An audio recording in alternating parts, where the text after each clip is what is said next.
Hey, Collider fans, John Roca here. Glass hits theaters on January 18th. It's the highly anticipated next installment in M. Night Shyamalan's Eastrail 177 trilogy. We get all the big ones returning for this one, folks. Bruce Willis's David Dunn, James McAvoy's Kevin Wendell Crumb, and Samuel L. Jackson's Elijah Price, aka Mr. Glass. If you've seen the trailers, you know that Sarah Paulson's Dr. Ellie Staple brings all these dudes together under one roof, and what transpires looks like all kinds of bonkers. Good for you. Now, if you're a bit rusty or hazy about the previous two films in the trilogy, Unbreakable and Split, well, don't sweat it. I got you, boo.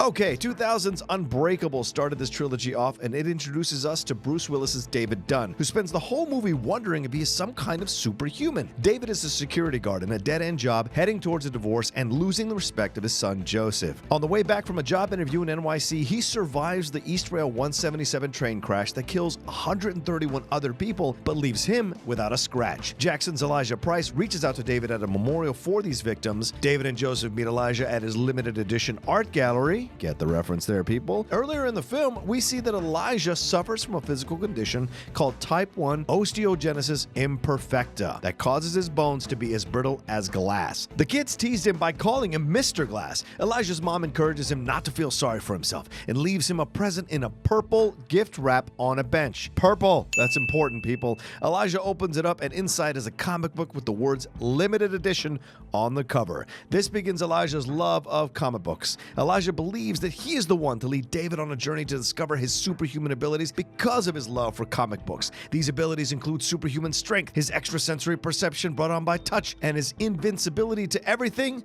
except for water. Remember that. David is eventually convinced he's a hero near the end of the film when he succeeds at saving a couple of kids who were tied to a radiator. He discovers this when he touches a man in the crowd and sees that that man is the kidnapper. He follows the man to that house, and after almost being drowned by him, he fights him off and kills him, thereby saving the kids. Inspired by this act, he reconciles with his estranged wife, played by Robin Wright, Audrey, and earns back the respect of Joseph when he points out that it's him they're talking about in the newspaper.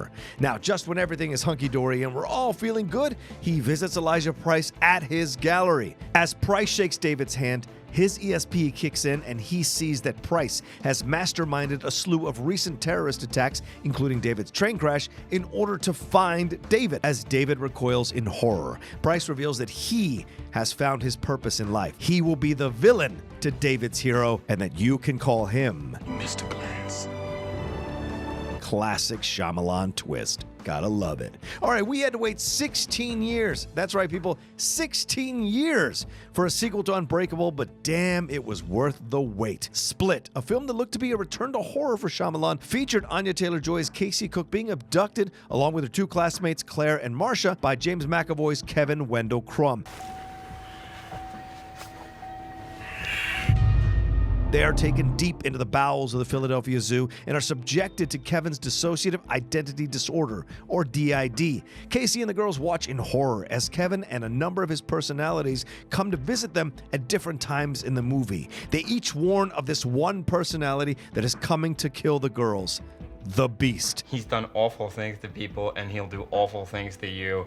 I have blue socks too. Kevin's personalities include Barry, this British headmistress named Patricia, a super clean freak named Dennis, and an eternal 9-year-old named Hedwig. I just ate a hot dog. Kevin physically and vocally transforms with each personality, and it's creepy AF. This guy could be his own church choir here, people. He has so many personalities. Now, Kevin is also treated by Betty Buckley's Dr. Karen Fletcher in the film. She introduces the concept of each personality being quote-unquote in the light when they are speaking for Kevin. Fletcher is using her treatment of Kevin as a foundation for a new approach to treating this condition. She is eventually killed by the Beast, but not before revealing some important things about Kevin and the source of his condition. Kevin's father left on a train one day when he was a child and never came back, leaving Kevin to be terrorized by his OCD mom. Then two teenage girls forced Kevin to touch their breasts when he was younger. All of this eventually triggers Kevin into unleashing his DID to protect him. However, Fletcher also reveals that when you say Kevin's full name, he will come in to the light. We also find find out through flashbacks that Casey was sexually abused by her uncle as a child, and that abuse continued after her father died of a heart attack and she was sent to live with that uncle, that filthy animal. Casey maintains her cool throughout the film because of this experience. She does see her chance to escape later in the film by persuading Hedwig to bring her to his bedroom to see his window.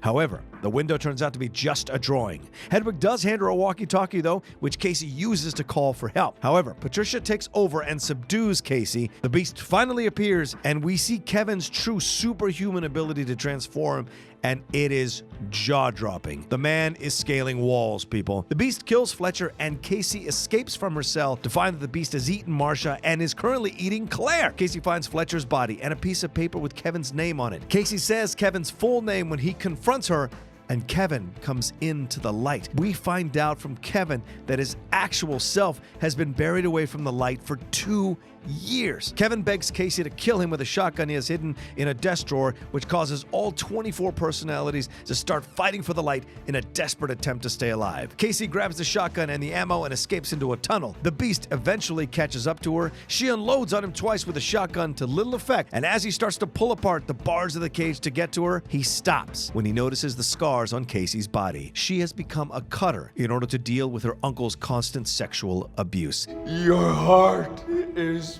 pure. Rejoice!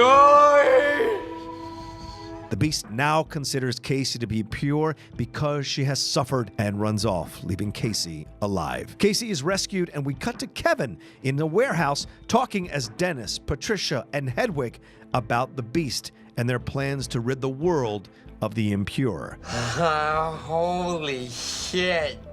This is so cool. Finally, we cut to a diner playing a news piece on the rescue of Casey and hear that Kevin has been nicknamed the Horde. A woman at the counter struggles to remember the name of a wheelchair-bound criminal mastermind who also had a nickname and was incarcerated 15 years ago. As she keeps struggling to remember the name, a voice pipes up and says, Mr. Glass. And we see that it is David Dunn, and this turns Split into a sequel to Unbreakable. And now we know that all these characters exist in the same universe and that there is a reckoning coming for all of them in Glass. Well, that's all you need to know before you walk into your local theater to see Glass. Let us know what you thought of this video and the movie in the comment section below. Remember to like and share this video on your social media and subscribe to Collided Quick for more videos just like this one.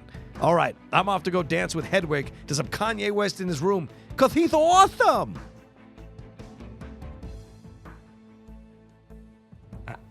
I like dancing to my CD player in my room. Kanye West is my main man.